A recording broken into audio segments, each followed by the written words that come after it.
The Vardro's way stretched endlessly beneath a scorched sky, a land where silence had weight, and the wind whispered through ancient canyons like the ghosts of a war long forgotten.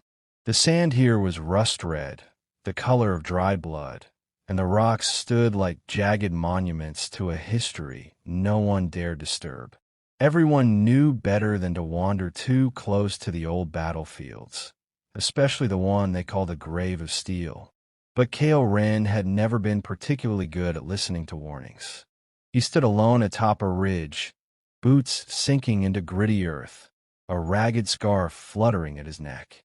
The sun bore down on his leathers, stiff with dust and wear, and his fingers tightened around the strap of his pack. From here, he could see it, monstrous, motionless, unmistakably alive. The war dog, Fangharrow. Kale had expected the beast to be large. The stories told of a living weapon that dwarfed vehicles and tore battle matches in half.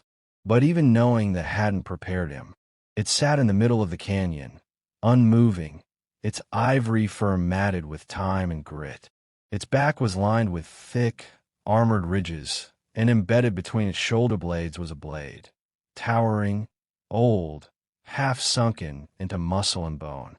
Not a sword meant for battle. A symbol. A prison. Fangharrow's eyes, pale and sharp as starlight, met his from across the expanse. Kale swallowed hard. No one knew who had created it. Rumors called it the last of the Maori constructs, a species bred not just for war, but for annihilation. They were engineered with psychic pathways and semi-organic alloy tissue, capable of making decisions mid-battle. Creatures of loyalty, fury, and devastating grace. The Maori had vanished after the war they started 3 centuries ago, and Fangharrow was the last known remnant. The blade in its back was said to have been placed there by its own master before death, a final command to never move again. For 300 years, it had obeyed. Kale descended the slope slowly, each step measured, deliberate. His heart pounded, not with fear, but with purpose. He wasn't here to claim the beast, or kill it, or become some kind of hero. He didn't believe in any of that. He came for a reason older than curiosity. Survival. The orbital junkers had picked up faint signals around this area. Old tech, maybe Maori, maybe not. Enough to draw scavengers like Kale, especially those with nothing left to lose. But as he approached the war dog, something inside him shifted. It wasn't the tech anymore. It was the silence between them. That immense, ancient gaze watching him not as prey, but with recognition. Kale dropped his pack and crouched near a boulder. The heat rippled across the sand, but Fangharrow didn't move. It just watched. The air fell heavier the closer he got, as if the beast exhaled gravity. He glanced at the scanner on his wrist. Dead. No signal. No interference either. Just nothing.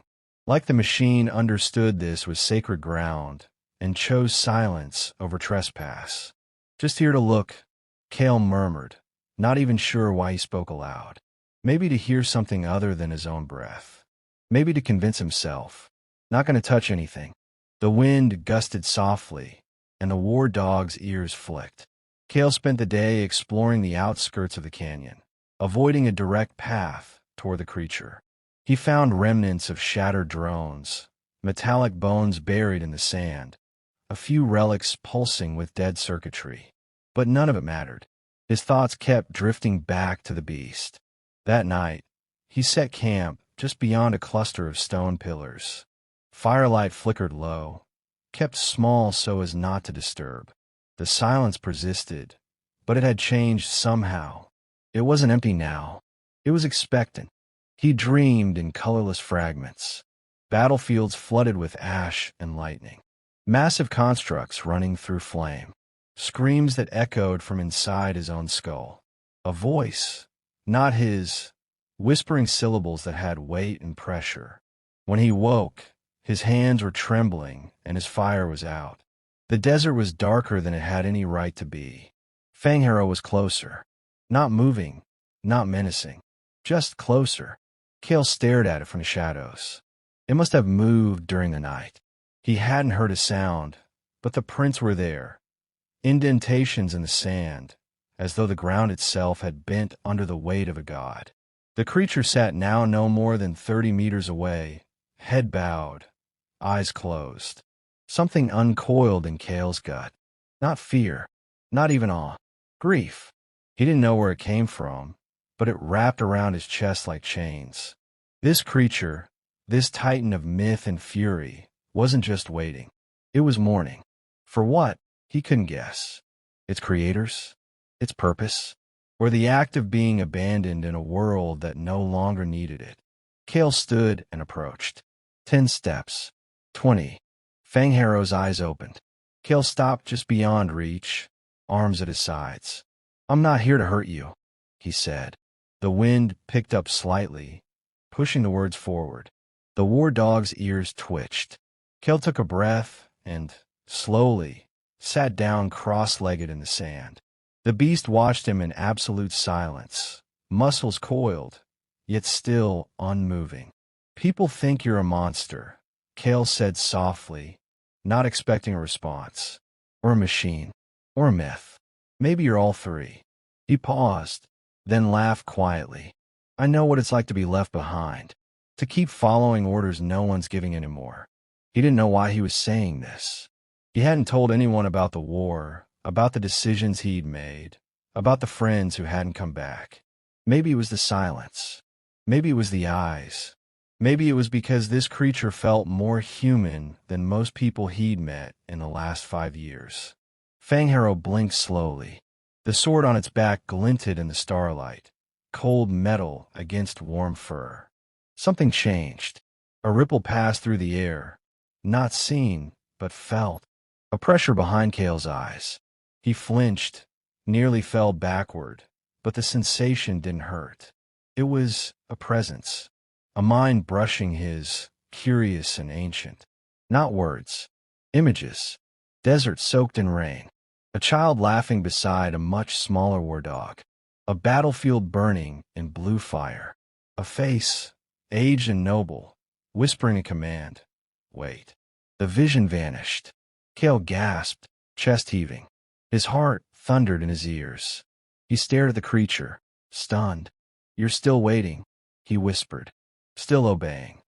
Fang Harrow's eyes remained on him, but something new stirred there.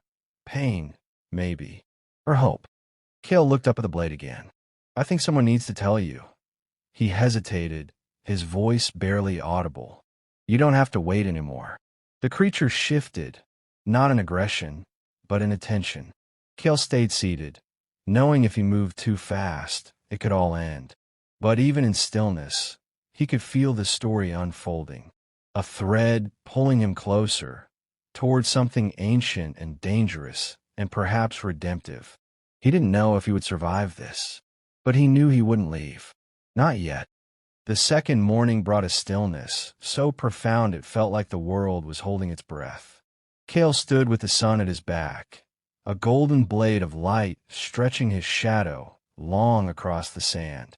Fang Harrow remained where he had been the night before, his massive form rising from the ground like a relic unearthed by time. But now, Cale felt something had shifted, not in the creature, but in himself. The dreams, the images, the silent communion. They had opened a door, and something ancient had stepped through. He hadn't spoken aloud since that first encounter. Words felt too small. Instead, he offered gestures. He approached slowly, set down his canteen, even tried humming while he worked on repairing his drone sensor array. He wasn't sure if the beast understood music, but it listened. That much was clear. The war dog's ears would twitch subtly with each change in pitch, each tonal shift. It was like talking through vibrations. Cale hadn't always been alone. Once, he'd been part of the Marduk Rangers, an elite ground unit during the final skirmishes of the Orion Break. He'd served under Captain Isolde Varen, a woman as sharp as the knives she carried, who had trusted Cale more than he trusted himself. Their unit was tasked with recovering lost AI war cores and suppressing Mylery Echo Tech. They'd seen horrors, fractured landscapes screaming with leftover programming, synthetic soldiers half-melted into bunkers still trying to obey commands. That's where Cale had first heard of the Construct protocols. Biomechanical weapons, living engines of war, crafted with imprinted loyalty to a single master.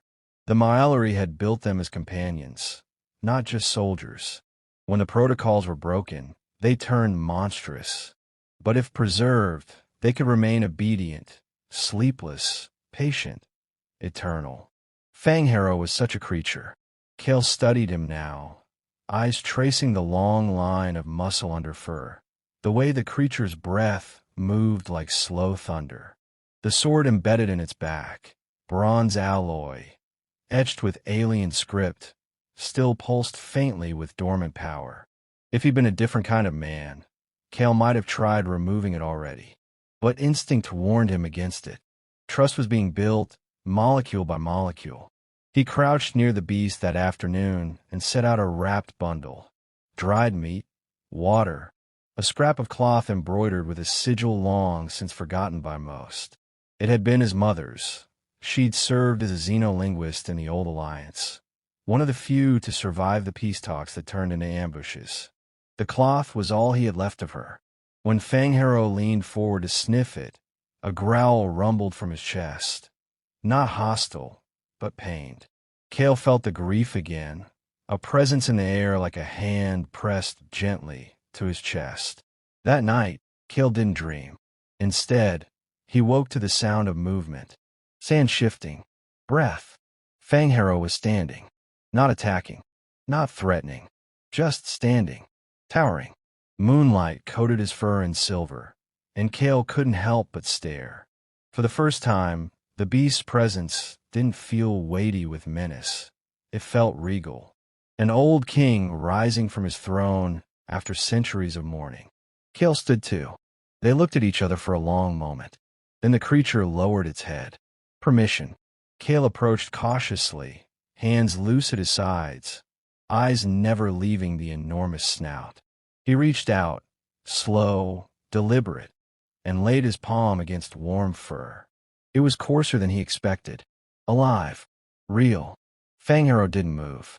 A pulse rippled through Cale's skin. Memory not his own. A battle on a shattered moon. Screams through atmosphere. A voice calling a name. Soren, the war dog's original master. A command given. A betrayal. Then silence. Cale reeled, breath catching. You remember everything, he said hoarsely. The war dog blinked once. Deliberate. Cale stepped back, tried to process what he'd just experienced. He understood now. Fangharrow hadn't been waiting for anyone. He'd been waiting for someone who could feel. Someone capable of accepting the memory burden. The Mylari hadn't designed their constructs for obedience alone. They'd made them bond with their humans on a psychic level. That bond, once broken, could not simply be reformed. It had to be chosen by both. Cale had opened the door. Now the choice lingered. On the fourth morning, he heard engines. 3 dust riders, a scavenger gang from the eastern flats, screamed across the canyon ridge, kicking up storms of red grit as they descended. Cale dove for cover, heart thudding. He hadn't expected company this deep in the wastes. The riders wore patchwork armor and carried long-barreled plasma rifles, their helmets marked with the sigil of the burning teeth. Mercs who sold relics to black market xeno-collectors. One of them spotted Cale and shouted. He raised his hands. Not here to fight. Their leader, a broad-shouldered man with augmetic eyes and too many scars to be accidental, grinned as he dismounted. No one comes out here without a reason. Cale said nothing. Tell me, the man continued, that thing behind you, is it active? Cale looked over his shoulder. Fangharrow had not moved. He sat like a statue carved from war, the blade in his back catching sunlight like a threat. Dead, Cale said evenly. Just a relic. The scavenger studied him. You sure? Because we picked up a heat signature not there 2 days ago. Cale shrugged. You think I'd be alive if it were active? The man grunted, motioned for his companions to spread out. They circled the canyon, scanning the ruins, pulling relics from the sand. Kale watched warily, knowing it was only a matter of time. And then one of them touched the blade. A high-pitched sound, like a note struck in a crystal room, shattered the air. The scavenger froze, hand glued to the metal, eyes wide in sudden terror. He screamed. Fang Harrow moved. The war dog rose like an avalanche. In a heartbeat, the scavenger who had touched the blade was flung across the canyon wall, crumpling without a sound. The others raised their rifles, too slow. Kale shouted, "Don't!" but was already too late.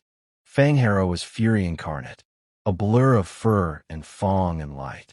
His movement was impossible to follow, elegant and brutal. The second scavenger fell with a crushed chest. The third screamed into the wind as claws the size of spears shattered his armor. The leader tried to run. Fang Harrow leapt. And then silence. Only the wind and blood cooling in the dust. Kale stood frozen. The carnage had lasted seconds, but it echoed in his bones like thunder. Fang Harrow turned to him, eyes unreadable. Kale approached slowly, heart racing. "You protected me," he said. Fang Harrow's head tilted. Not a nod. Not quite. Kale looked at the blade again. The light within it was pulsing now, faint but steady. The bond had started. The blade, once a prison, was now a beacon. Kale understood what came next, but he wasn't ready to act. Not yet. There were still things he didn't know. Questions unanswered. Secrets buried with the Myellery that perhaps only Fang Harrow could reveal. He looked at the horizon. "We leave at dawn."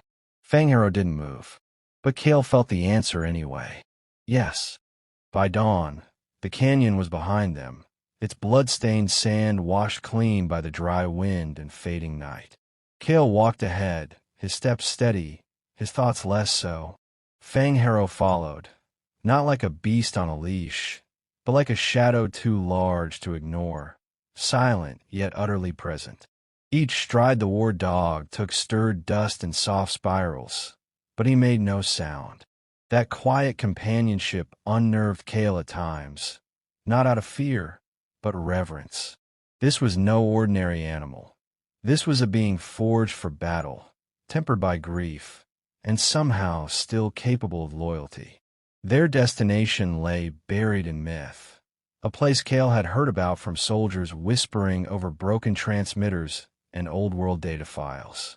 Blackfall Crater, said to be the final battleground of the Myellery Rebellion, where the last command towers had been destroyed and the skies rained fire for 7 days. If the war dog's memories held any clues about his origins, or his master's fate, Kale believed they'd be buried beneath the ash and obsidian of that ancient scar. The first leg of their journey was brutal. Heat slammed down like a hammer during the day, and cold gnawed at bone by night. Kale rationed supplies carefully. Fang Harrow didn't seem to eat, not in the way Kale expected. Occasionally he would disappear at twilight, reappearing hours later with an almost meditative calm, his fur slick with dew and dust, his mouth clean.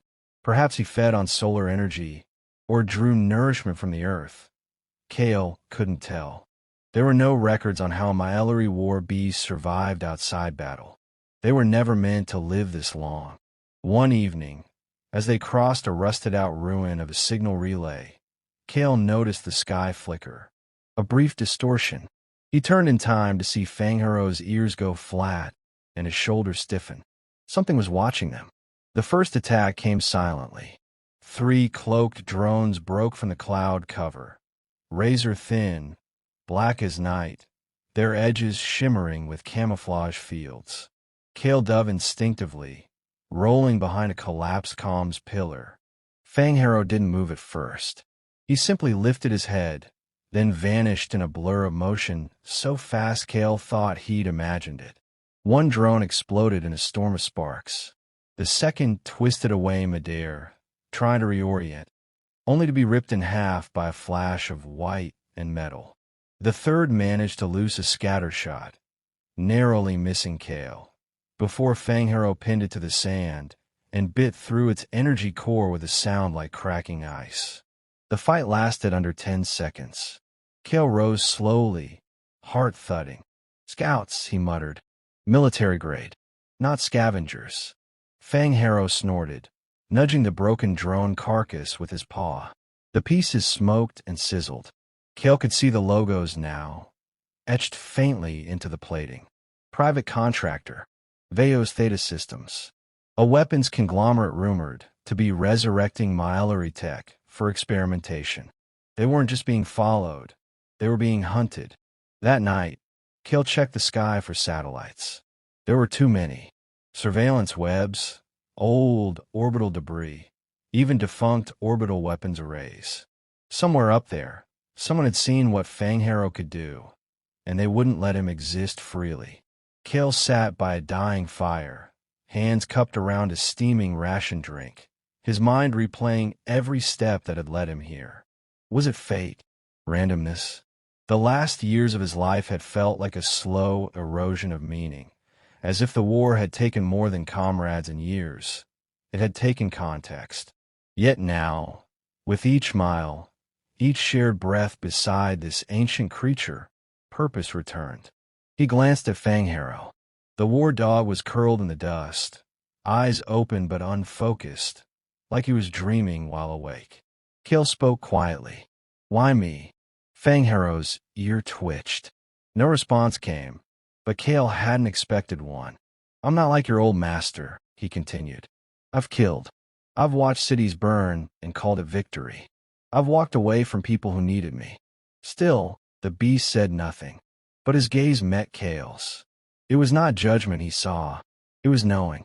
Kale understood then. The war dog didn't want a hero. He wanted someone broken, someone who knew the cost of command. The Myellery hadn't built perfect beasts. They built companions for those who bore the unbearable. Fang Harrow's silence wasn't stoicism. It was shared pain. 2 days later, they reached the outskirts of Blackfall. The land had changed. Hills melted into glassy ridges, sand replaced by sharp black stone and iron veins that gleamed underfoot.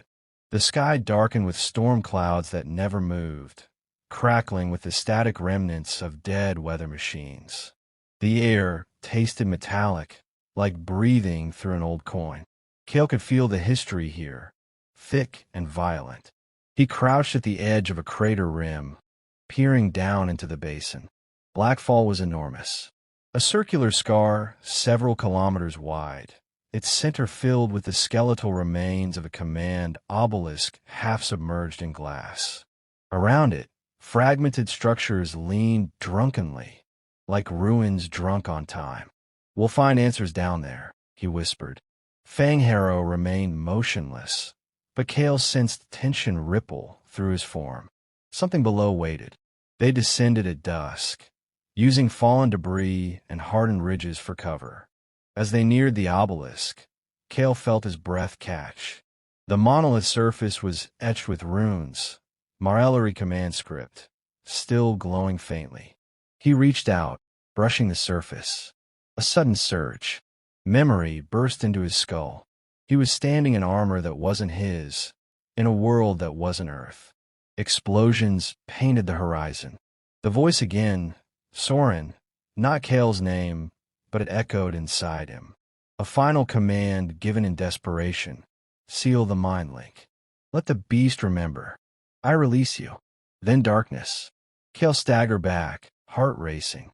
The blade in Fang Harrow's back pulsed brighter now, its script matching that of the obelisk. "I saw it," Kale said, voice unsteady. "Your last command. He freed you. Not to forget, but to remember for both of you." Fang Harrow approached, each step careful, deliberate. He lowered his head toward the blade. Kale reached out, trembling. He understood now. Removing the blade wasn't just about power, it was acceptance. A ritual, a reclamation. His fingers curled around the hilt. Before he could pull, a sound split the air.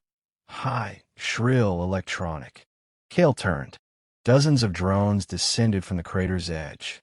Black-armored soldiers followed, fast and silent, dropping from hovercraft. Energy weapons gleamed in the dark. A woman stepped forward, her uniform pristine, her expression cold. Cale knew her instantly. Isolde, he said, stunned. She didn't smile. You always did find trouble. Cale rose slowly. You sent the scouts. I sent a team to monitor a relic that should never have awakened. And now I find you playing God. He's not a weapon, Cale said. Everything is, she replied. The war dog growled low, his eyes never leaving her. Cale stepped in front of Fangharrow. You'll have to kill me to take him. She tilted her head. That can be arranged. The soldiers raised their rifles. Fangharrow tensed, the blade glowing like fire at midnight. And Cale, hands still gripping the hilt, made his choice. He pulled. The sound was like thunder cracking the world in half. And the war dog roared. For one suspended moment, time fractured. Cale's hand tightened on the hilt as the blade slid free from Fangharrow's back. It came loose with no resistance, no wound, only a sudden pressure shift like the air itself recoiled in awe. Light surged from the blade, not blinding but pure, clear and silver and ancient. The war dog convulsed once, head thrown skyward in a howl that reverberated through the obsidian basin. The sound wasn't rage. It was liberation. Every grain of ash, every shard of broken structure responded to the cry, as though awakening. Then he moved. Fangharrow surged forward like a comet made flesh, all sinew and precision. The ground buckled beneath him, obsidian shattering like brittle bone under his massive paws. Cale barely had time to step aside as the beast collided with a near squad of soldiers. They scattered, some vaporized by the sheer impact, others screaming as sonic waves from Fangharrow's roar disabled their exosuits.